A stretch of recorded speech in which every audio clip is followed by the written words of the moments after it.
So in terms of this arousal level and having challenges with our parasympathetic nervous system, and we'll also say with our sympathetic nervous system, a few things can happen.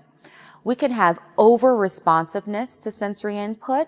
So as sensory information is coming into our body, we may overreact. So let's take this image as an example of a little girl crying, and perhaps she's crying because she has something on her finger, such as jelly, and she's eating a sandwich.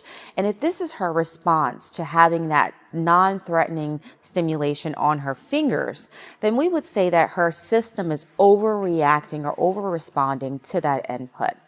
And we would say in that time of her overreacting that her sympathetic nervous system, that fight-flight system, is now activated even when a real threat is not present.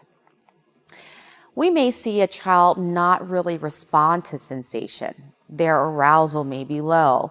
It'll take a lot to get a jolt out of them to get them to attend and to interact and to engage in general. And we look at that as under-responsiveness. So that child is not really responding to sensory stimuli despite all of the efforts and activities that are going on around them.